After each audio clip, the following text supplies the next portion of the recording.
let's talk about that. Welcome back to Enemies of the Fire. We're talking about Sean Johnson and what makes a successful DP signing, even though he's not a DP signing, but he's another one of those decisions that Chicago Fire just miss and whiff on. And Chicago Fire miss on all these DPs. What makes a successful DPG?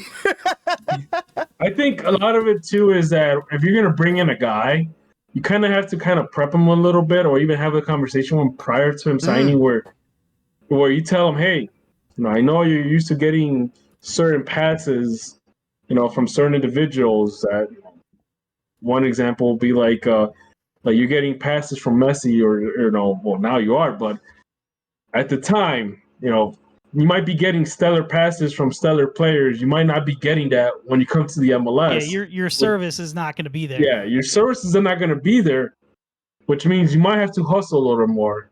And we also have a lot of hard-hitting tacklers, so you might want to, do some leg muscle workouts. I think you're hitting on it, though. It takes a certain physicality to be successful. I mean, when you look at the Almirones, when you look at the Lucho Acostas, when you look at the Leo Messis, you see the difference between them and the Beriches and the Jairo Torreses and even the Shakiris.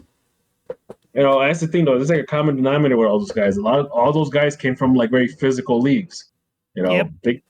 So the Argentina, the Primera División, that's a physical league. Like those are hard tacklers. But then that's how you get these hard players that, when it comes to the MLS, it's like the glove fits situation. So, that's what it takes. And just keeping in mind that you're not going to get these that great service. You're going to get it hit harder, but at the end of the day, we need you to score goals. Yeah, you got to make magic happen. I think the main thing that makes a good DP is something that we don't see a lot of, which is just those guys obsessed with winning. Like when the DP rule. When the DP rule was instituted, right?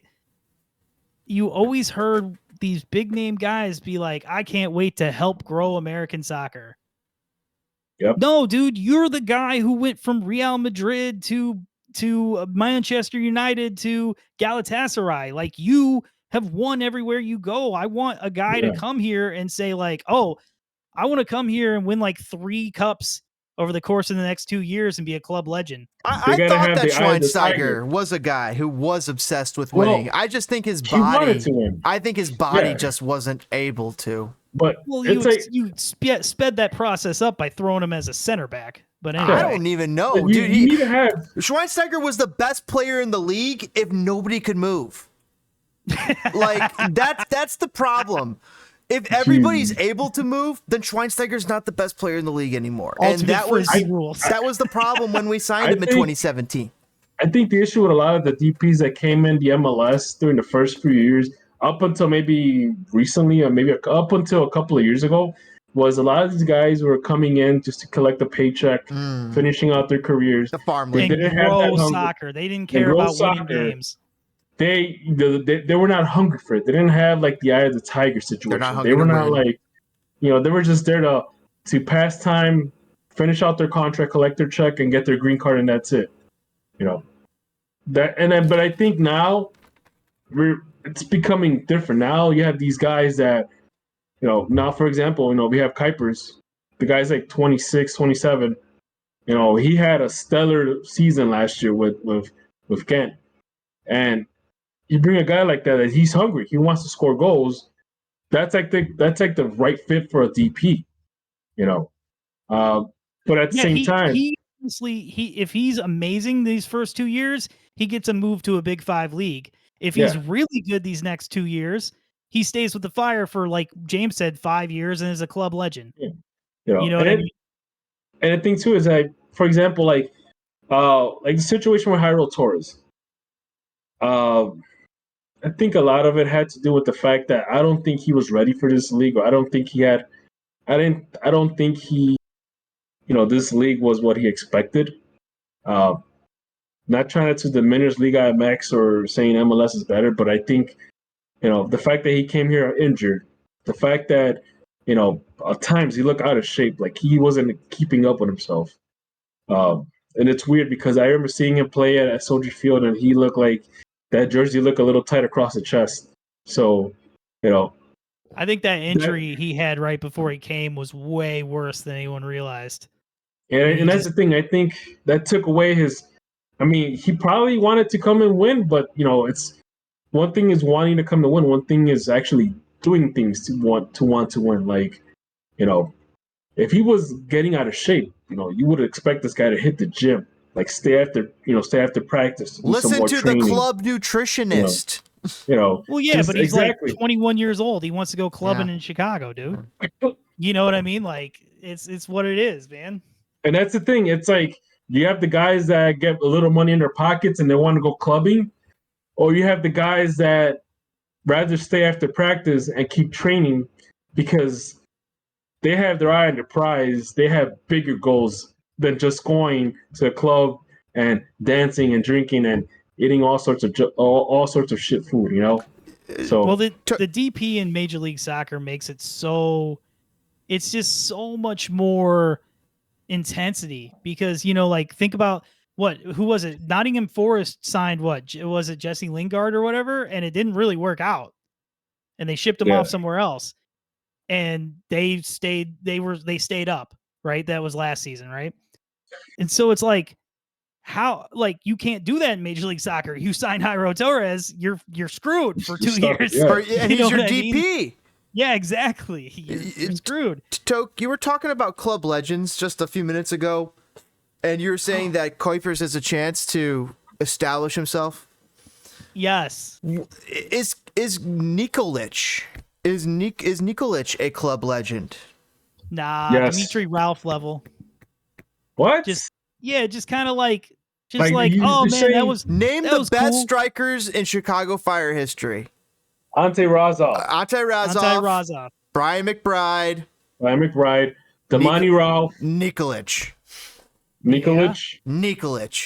So yes, Nikolic is or was a club legend, or still he's a club legend. He should be. You say that, but hold on. You say that, but what just happened? What did we just finally do? Mm-hmm. We just put Zach Thornton in the Ring of Fire. Mm-hmm. And that is now our 5th player.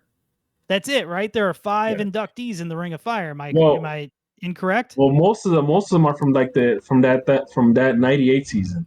Yeah. So I think, and that's another thing that needs to get revised is how we do this Ring of Fire thing instead of waiting like a half a decade before we add someone else. Because there are certain individuals that might belong there. And you also have to think about it. What's the criteria to be in the Ring of Fire? Is it just winning an MLS Cup? Is it having, being the Golden Boot winner for one season? Especially this past, 14 years, there hasn't been a lot of pop with this team. Actually, you know what? You just sold me on Nikolic because he did win a Golden Boot. You just sold me. You're but right. then again, Mike McGee won a Golden Boot too. Was he a striker? No. Deeply striker for us? Mike McGee won the MVP. Right? He did. Yeah, well, see, he started the season off by scoring a hat trick against us. I don't feel like it was all a Chicago Fire MVP. But the thing is about Mike McGee is that he made that 2013 or 2014 season memorable. When he had that MVP, when we had that MVP season, they were calling him Magic Mike. Even when I saw him at the airport one time, I called him Magic Mike. And he thought I was just kind of like joking around with him because his name was Mike. I'm like, no. You're the guy that scored goals for the Fire, man. You're Magic Mike. Hold on. Oh my God, James, you have to put this in the commercial break. Have you guys seen that little 4-panel comic of Mike McGee back from that season? Where he comes in and these kids are like, they lose their soccer ball down the street and they're like, oh my God, it's Mike McGee. And he's like, don't put ketchup on hot dogs, kids. And then he flies away.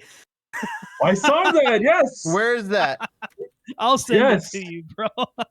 I laugh about that so often. And then remember they did that. You know what, Mike, you've sold me on Mike McGee now. MVP. He had that. We did that for him. He did the Ferris Bueller's Day Off thing with Omar Gonzalez and Sidney LaRue, which was awesome. Oh my I actually saw him. Was it not like 2 seasons ago? When we were closing out the season at Toyota Park. So I'm trying to get out of Toyota Park, and it's like a big crowd in the doorway, and and I'm like looking around like, oh my god, hurry up, people, hurry up, and I turn around next to me, I see Mike McGee, and I'm like, holy shit, have I been screaming like telling everybody to hurry up and move? And I told Mike McGee and you're that. Screaming at Mike McGee. And then I turned around again. I'm like, hey, Magic Mike? He's like, yeah. Like, oh man, I just want to say, I'm a big fan. I remember that whole season, blah blah blah. Can I get your autograph? And he was there with his family. He was there with his kids. And I think one of his kids like, Dad, you're famous. And I remember I just started laughing because I guess even his kids didn't know that. How old do you think those kids were? No, those kids were probably like anywhere between 5 and 9 years old. Oh, jeez. But the thing is that, by the way, Mike McGee's a really nice guy. Like, honestly, he's probably one of my favorite Fire players, like in the top 10 easily.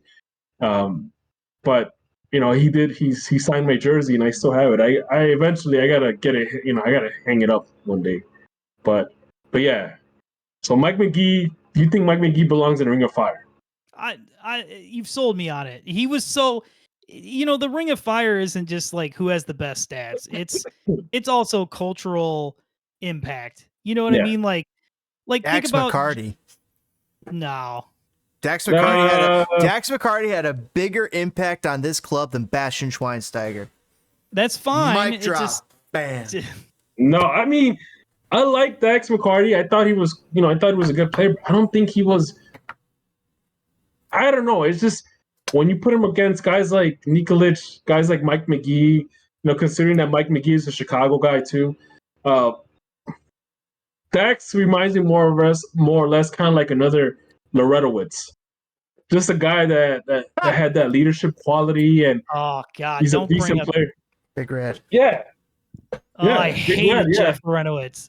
The first thing I would do every FIFA is take him from the Fire and send him to the worst team on the game. Wow. Can't stand Jeff Renowitz. He wasn't bad. I like Jeff Lorenowitz. So, oh man.